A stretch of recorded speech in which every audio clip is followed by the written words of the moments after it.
Hey everyone, it's Argonath here from Return of the Fan, and I haven't been making any videos for a very long time for YouTube.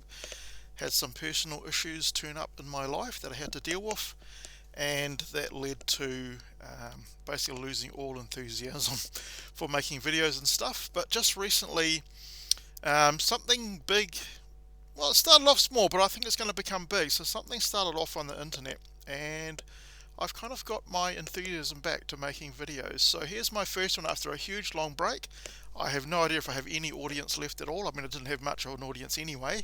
But if you happen to be watching this video, I very much welcome that.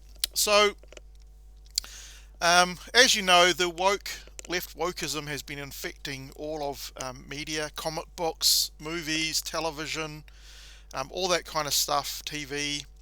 Um, it's infecting everything. And those of us who just want good stories with good characters, don't care if they're gay, bisexual, asexual, whatever, as long as it's a good character and it makes sense, right? Don't just stick that someone's gay or someone's bisexual just for the sake of it. It needs to mesh in with the actual story of what it's about, and they need to have the characters fleshed out so that they're a good character. But we just haven't been getting that. Even just today, there was some sort of article come out that apparently in a new book that's coming out for Star Wars, Obi-Wan Kenobi is now going to be portrayed as bisexual. What the actual F? What the frig, right? I mean, they can't create things themselves, and so they just destroy the franchises that we love rather than go out and create their own thing, because they know that no one's going to watch or read their material when they have characters which are just based on left-wing wokeism.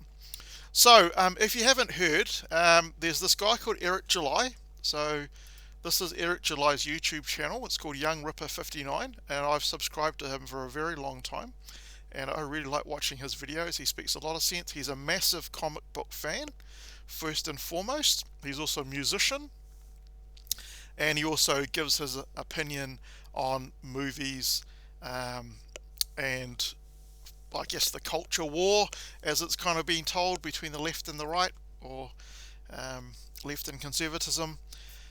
He's not actually a conservative. He's a libertarian more than a conservative person. But anyway, go and watch some of his videos, because I think you might like him if you are kind of not into this woke stuff. He's a really good watch.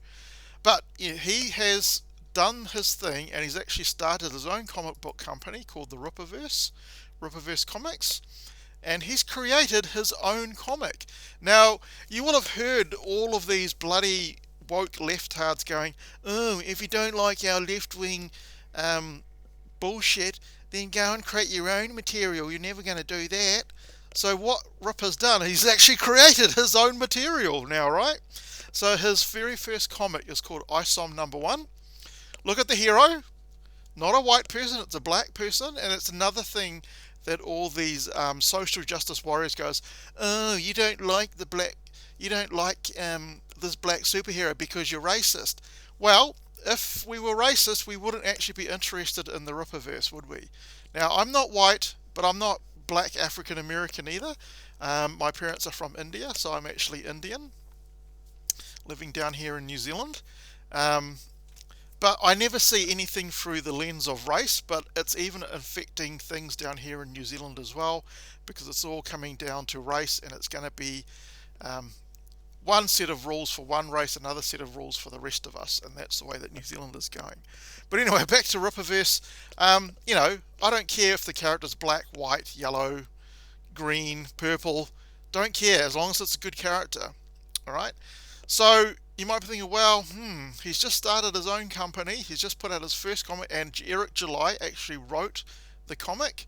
I think it was drawn by Cliff Richards, and I think it was coloured by Gabe Al-Taib, who are actually big names in the comic industry. I'm actually not a comic book fan. I read comics when I was really, really young, but I've never bought my own comic. Used to get them from the library and stuff. I'm 52 now. I've never bought my own comic or anything, but being a follower of Eric and having a look at what the first comic is about, I've actually bought my own comic. First time ever. Right, I've bought this. It cost me a lot of money. It's about 150 New Zealand dollars for me, including shipping. The shipping cost us quite a lot because I got the signed copy, which obviously costs a bit more than the normal copy.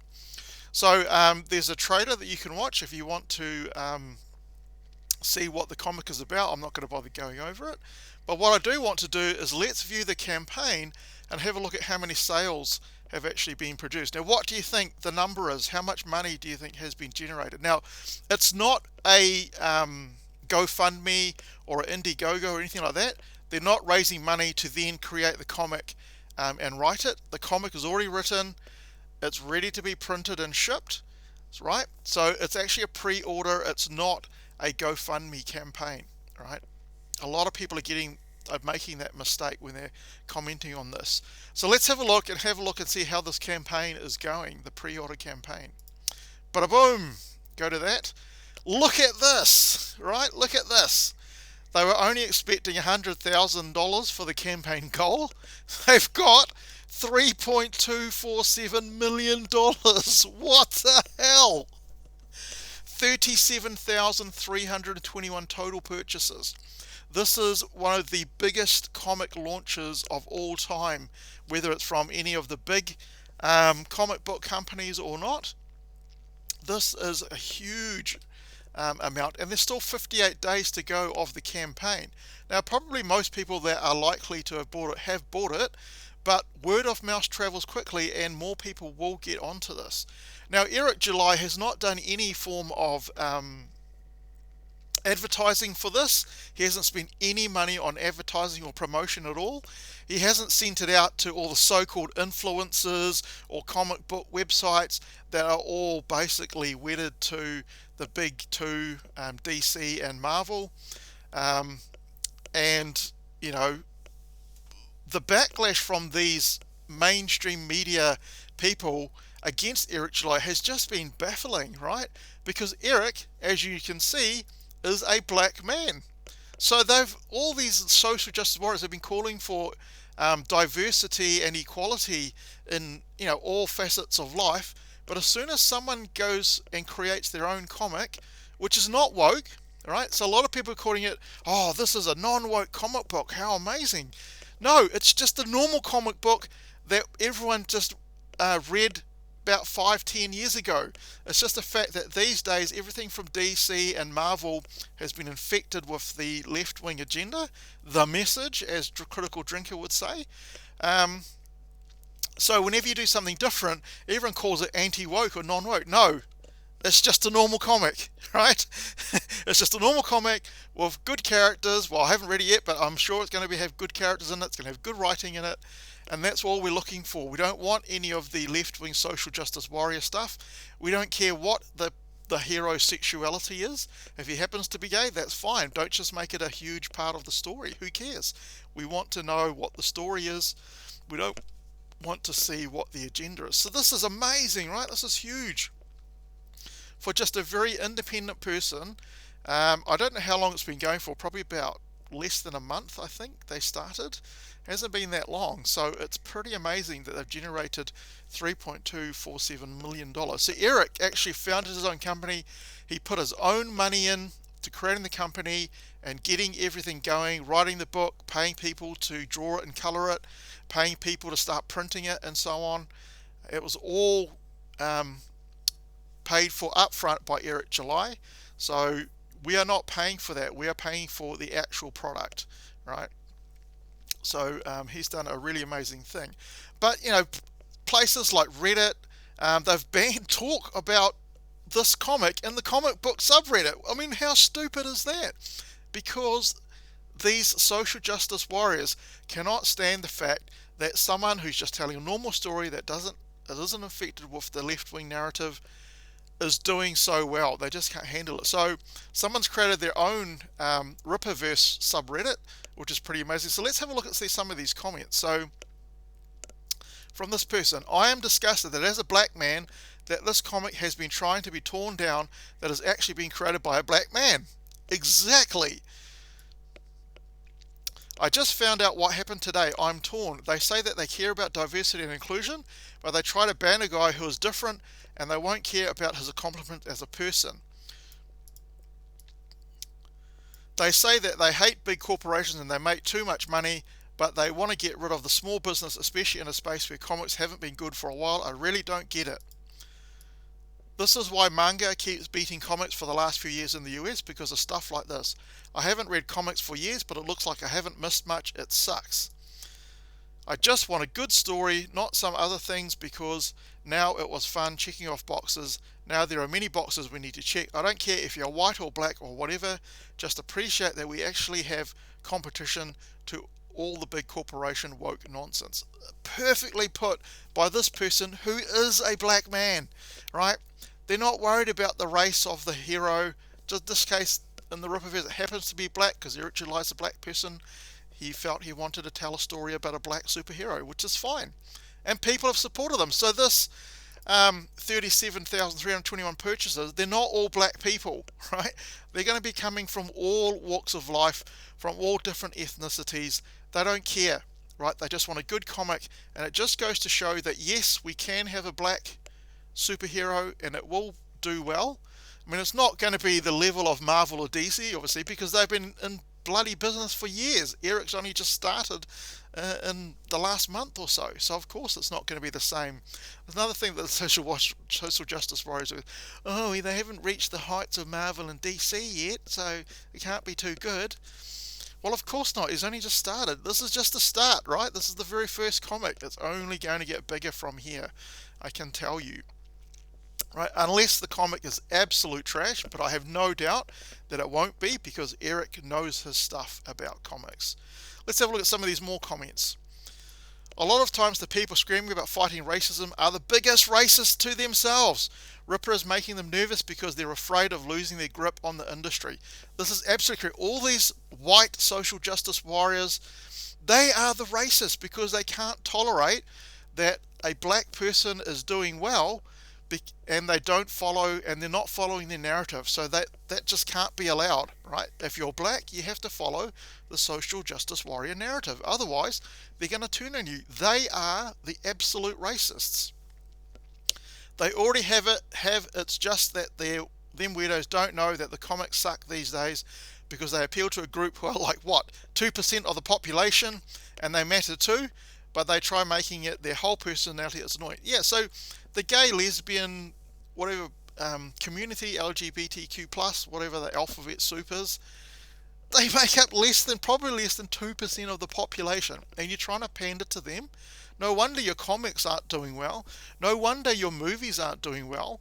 The movies ever since Endgame have just been absolute trash in terms of Marvel, and DC are pretty crap as well. Well, in my humble opinion, but you can look at the numbers. They're not making huge billion-dollar hits, except for Spider-Man No Way Home, but that was because it was made by Sony. It wasn't made by Marvel.